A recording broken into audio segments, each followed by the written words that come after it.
Holy smokes. And of course, we've got our last movie this week, which was also a D-tier movie, that being the 2025 film Weapons, which we all went and saw in theaters. Tanner, tell us about it. Weapons is the story where at 2:17 a.m., the entire class of Mrs. Whoever the fucks, a bunch of kids run out of their houses at night and they're doing a Naruto pose, and they're missing, and we have to figure out why and how the kids are missing. The end.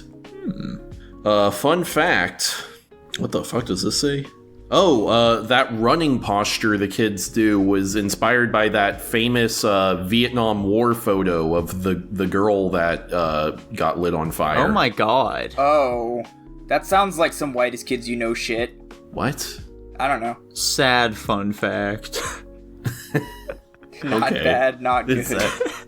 New category unlocked. Yeah, Dylan, where are you putting this one? Golly, man, I am not sure about this rank, but I'll give it a B, I guess. That's so much higher than I thought you were gonna give it. Holy shit. I'm not sure where I want to put this, dude. It's so confusing. I'll give it an A-. I'm also at an A-.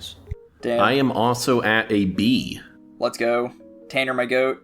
Mm-hmm. Two wolves.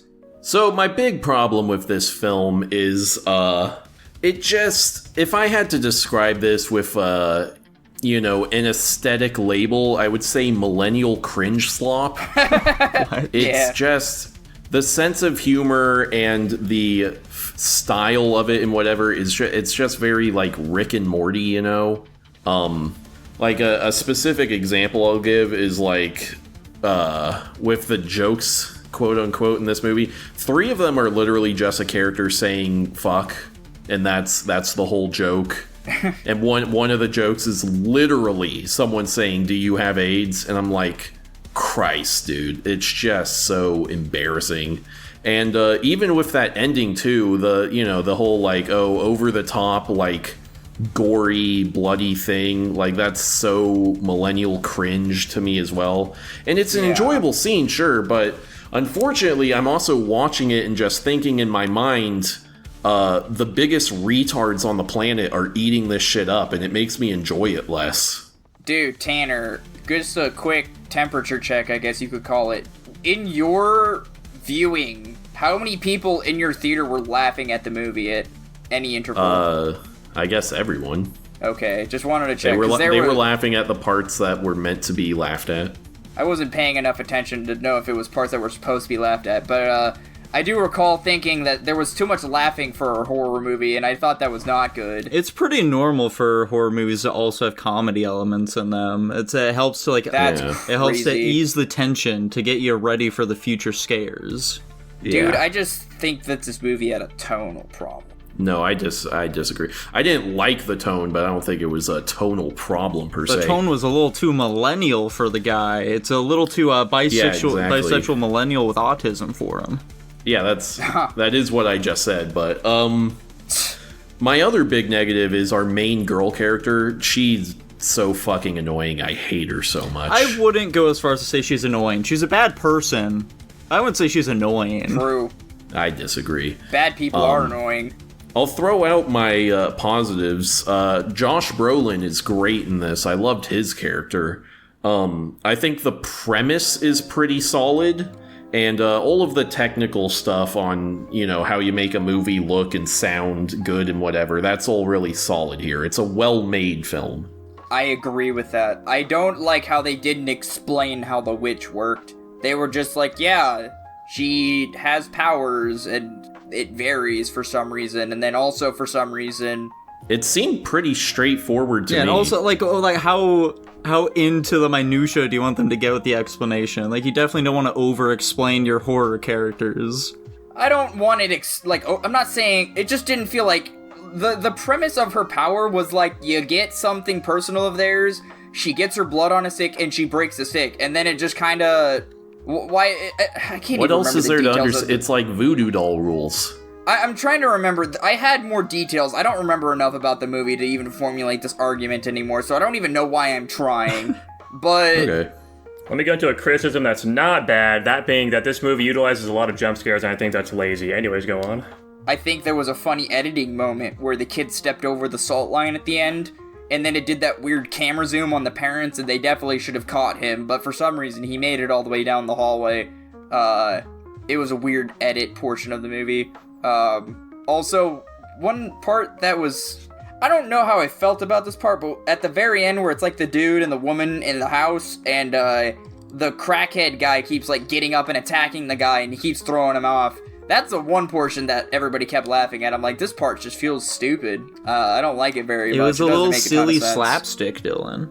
It was dumb. It was being a little silly. I agree, it was dumb. Here's something that's not necessarily a positive or a negative. I'm not totally sure how I feel about it. They have a lot of, I don't know that I'll say, okay, I know what word I want to use, misdirections as to what the, like, threat in the movie is. Like, parasites get mentioned pretty frequently. They have the fucking AR-15 in the guy's dream. I was just about to bring that up. Do any of you know what the fucking deal with that was? Was it just to show that these are weapons? Is it that straightforward? In a director interview, he just said he thought it looks cool and it didn't really mean anything. Oh, awesome. Well, my interpretation is that, like, the kids are bullets, you know, You basically tell them what to do, and then they just go straight line. The house is like the a bullet gun. to their target. No, I was gonna say that they have 217 with the gun, so I was thinking the implication was like 217 is like the gun itself, because that's the thing that shot the kids at like the time they left, you know. I think I prefer the house as the gun. I don't think that makes any sense. I actually understand. What do you mean it doesn't make any sense? Where do you put the bullets, Dylan? I don't think the house is the gun. I know, because then they're all no. Are you saying the witch's house or each individual kid's house? No, the witch's house. The witch's house is the gun. Well, that doesn't make sense because the kids never leave there. Yeah, but presumably they would at some point. I think it makes sense if you say the kid's own house fired them at the witch's house. You know, maybe the gun doesn't mean anything. It doesn't mean it. He explicitly said that. I was about to say, I was very confused as to why there was a gun in the dream. I didn't know what that was supposed to be. One thing that potentially turns the misdirects into a negative instead of just a neutral for me is the fact that, like, I feel like they're kind of undercut by writing witch on the car, which, like, I'm sure for a lot of people doesn't necessarily give it away immediately, but for me, I went into the movie being like, okay, it's either demons, witches, or aliens. And then I saw them write witch on the car. I'm like, okay, it's witches. Yeah, I was about to say, I didn't say this to Nico or Jackson, but I definitely did think that writing witch on her car was a little too on the nose that early on in the movie. One thing I kind of like about the edit in this movie, that some other movies do, is partial overlap where they tell the story from different perspectives to fill in the blanks. I almost feel like this movie did the overlapping a little bit too much, and I felt like it was maybe just a little bit too long in some portions, and just, I think I ended up saying, like, about a halfway to 2/3 way into this movie or whatever, or like the second and third chapters, I guess you could say, of this movie, I completely forgot that we were searching for kidnapped missing children. And then, I'm just gonna hop around schizophrenically here. At the ending, I didn't enjoy the ending particularly too much. I thought, I also just don't handle gore very well, so that's a big portion of it. But at the end of the day, it's literally just children ripping apart an elderly, I mean, I get she's a witch, but you get children ripping apart an elderly woman, slowly in somebody's yard. I think that's horrific. And that's probably the scariest thing that happened all movie, quite frankly. It is a horror movie. Well, you know, regardless. But, yeah, I agree with the main character woman is a bad person. She does shitty things. I don't know if the tone was supposed to be we weren't supposed to like her. Because usually in these kinds of situations where an entire town hates her, there's supposed to be, like, redeeming things that the audience sees that are like, no, she's actually a good person. They weren't doing that here. Well, she did find the kids. I mean, technically, kind of. It was a culmination of hints and shit. Yeah, exactly, man. And, like, pretty much all the characters in this film are flawed. Like, none of them are really, like, strictly amazing people or anything like that. Which, you know, that's fun at the very least. Well, except, like, the dad, I guess, doesn't really do anything that bad. You know, maybe he shouldn't, like, outright fucking witch and like harass this woman and shit like that. But you know, he's in a bit of a tender state, so I'll give him a bit of a pass there. Maybe this is too much of a lingering thought for me, but my weird thing is, why is the town so adamant that she is the reason? Like, I get it. It's like high emotional state. It's only her classroom. Yeah, he just named everything. That's why. It's generally just because people want an easy solution to their problems, and she is that easy solution to their problem. It just, yeah, I mean, I guess, to me, it was really weird that the entire town was so fucking angry with her, but, like, at the end of the day, there's the one kid that's left. So, like, and, like, I was kind of thinking, what did she have to gain from this entire class of students missing? And they're like, oh, well, she's got history of doing bad things. I just think the evidence stacked against her was weird and out of place. I mean, it was only really the principal talking about like the history, which, by the way, the history was she hugged a kid and she drove one to school as well, which, by the way, I don't know about you guys, but both those things happened to me as a kid. Like, yeah, I didn't think that was they were particularly weird. bad. Shit, Nico was molested. No. But, like, also, I think, like, the idea of, like, DUI came up as well, and it's like, I guess, but, like, why does... That just feels like such an escalating jump to go from that to, like, making an entire classroom of children disappear at 2:17 a.m. Like, that's fucking weird. I think you also maybe are leaning into the propaganda that this teacher is trying to portray to you as well, because we only really see, like, one guy really fucking with her. Like, obviously there's the assembly where people are pretty mad at her, but, like, after that moment, like, nobody fucking does anything except for just that, like, one guy.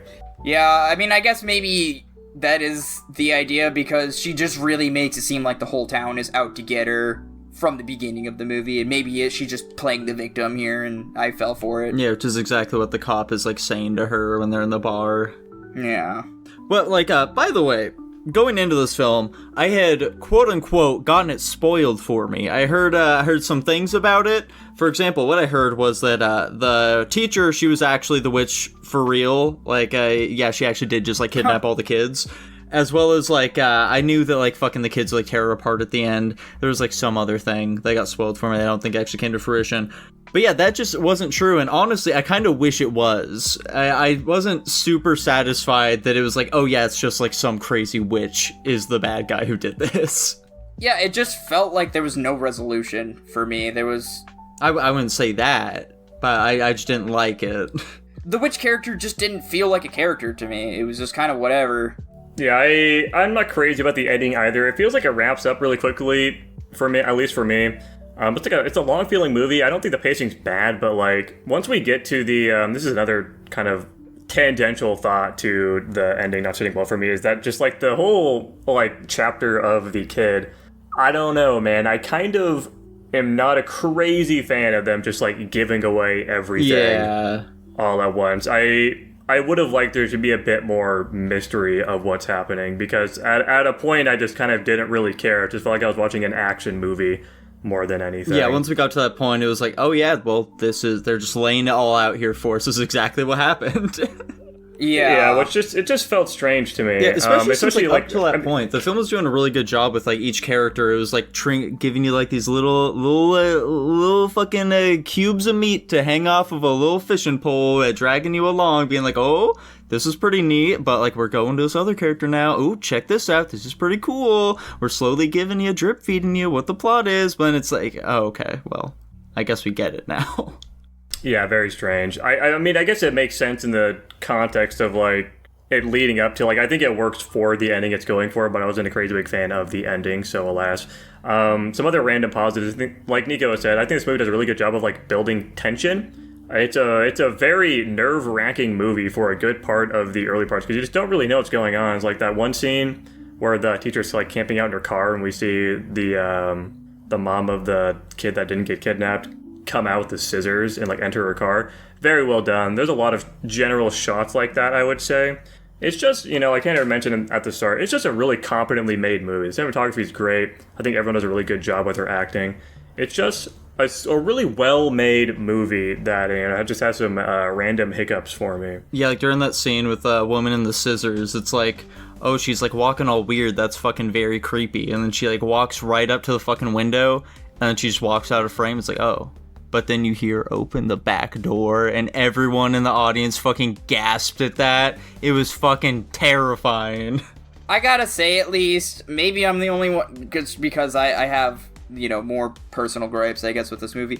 Do we at least agree that, like, the final chase scene at the end of the movie was dumb? Yeah. I felt like it was unnecessary and stupid. Okay.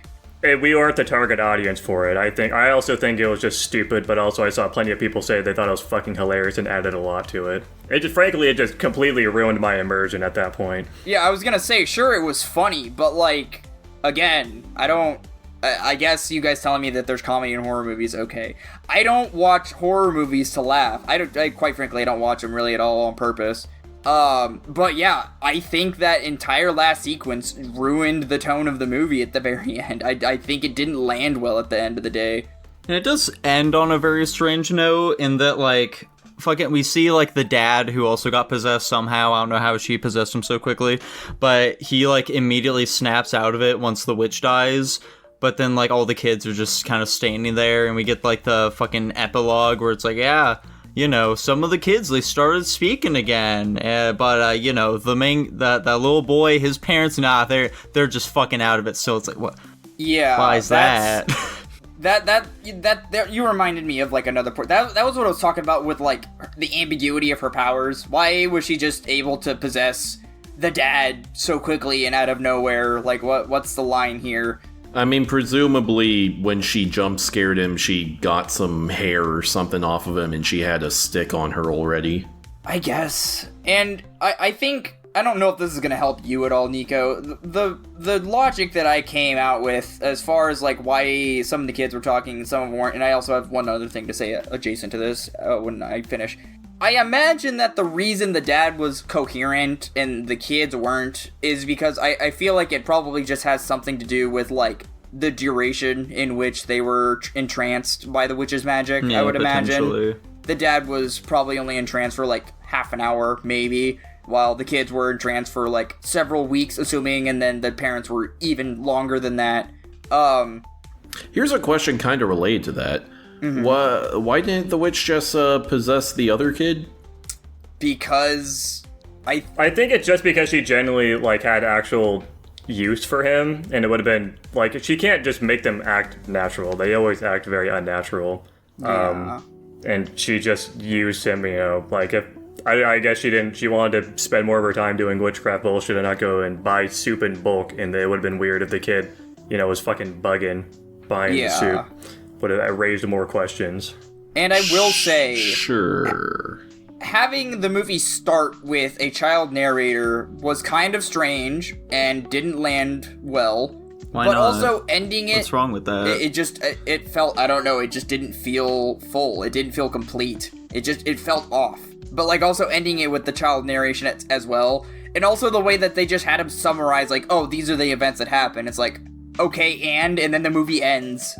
Maybe that's not what happened with you guys, but that's what it felt like to me. Like, they're like, oh yeah, so this happened. And then, like, some of these kids, and then, like, kind of just vaguely described what happened, and then it just ended. I was like, alright. Yeah, no, it's a very strange complaint. I don't know what you're getting at with that. It's supposed to be giving off the vibe of, like, an urban legend or something. It didn't work on me. It wasn't super effective. Another complaint that's not stupid, you guys remember that one, is, the dad immediately goes and attempts to triangulate where the kids were running to. And genuinely, when I saw them all running out, that was my immediate thought, is they could just attempt to triangulate where all the kids were running to based off of all the cameras that all the police have evidence for. Right? And who knows, maybe the police did do that and they just didn't bring attention to it. But, like, it just feels like such an incredibly obvious, especially because that would have solved the answer, that would have solved the mystery, because they all ran directly towards their target. It just seems so insanely obvious, and they didn't do it, and it was some random side character that did it. I just found that weird. It's not a crazy thing, but I was like, it just seems kind of stupid.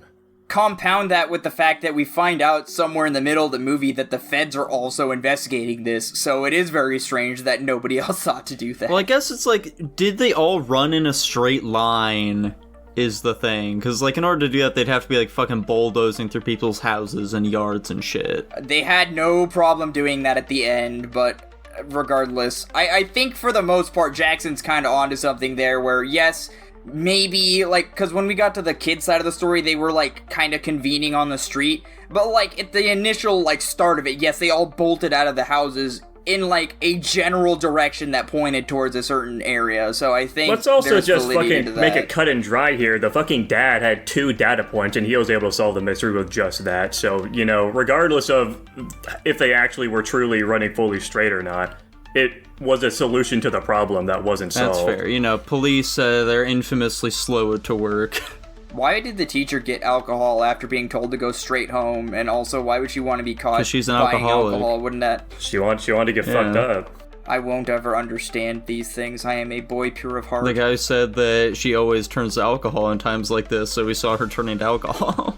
I thought the fiance of the cop guy showing up in the liquor store, I thought that was like an entity the witch had to try and kill her, and I thought it was very funny that it just turned out to be the person that the cop guy was like engaged with or dating or whatever. That's another like random minor complaint, is just like the whole cop character, like, I don't know, the whole fucking subplot of him cheating on his fiance is completely unnecessary, and there's some other random stuff like that in the movie. Yeah, it was fruitless. I do think the tweaker guy is funny. I think he acts very similarly to what I had expected Tweaker to act like. Specifically, like, genuinely when I was watching this movie, it just felt like I was watching one of my homeless friends live on cinema, because he does the exact same shit. He's just constantly lying just to get money. And, you know, it felt very true to life, and I think he put on a good performance. I think he was funny and a good bit of brevity for the very, you know, tense moments that would happen prior. Well, fellas, do we have... Weapons. Yeah, do we have much else to say about weapons? I was gonna say, nitpicks aside, I think I'm good. I think it's a good movie. I went in with high expectations, unfortunately, just because, you know, I can't ignore, like, the only reason I wanted to watch the movie is because everyone on Twitter specifically was just saying it was like the second coming of Christ for horror, and it was like reinventing the genre, and it was gonna be like a modern classic or whatever. I didn't get that. I think it's a good movie. I gave it an A-, but yeah, I don't think it's anything like stupendous. I am excited to see more from this guy. Yeah. From what I understand, his previous movie was similar Barbarian. it was similar in structure, but this is just like a better, like, more like fleshed out story. So like if he just keeps on this path, I could definitely see, like, I give it an A-. I like this movie a lot. I see a bright future with my boy from the Wise Kids, you know. Yeah. I'm right there with you. This is another instance where the internet just way overhyped me. And you guys may be thinking to yourself, Tanner, this is literally the 4th movie this year you've allowed that to happen to you for. And to that, I just have to say, fool me once, shame on you. Fool me twice, shame on me. Fool me thrice, shame on us both. Fool me 4, please fool me no more. Oh, dude, just get off the internet, I guess. I'm sticking to my A-. I'm gonna Likewise. stick at my B. I'll also stick at my B. I was neither here nor there on hype. I was just listening to Jackson. And it lands at a B+ overall, right to the pile. Wow. Dylan, I'm shocked you gave it as high of a rating as you did. You fucking hated this movie and were reaming on it when we left the theater. I think hate is a strong word. I see the value in the production. It's just, there was...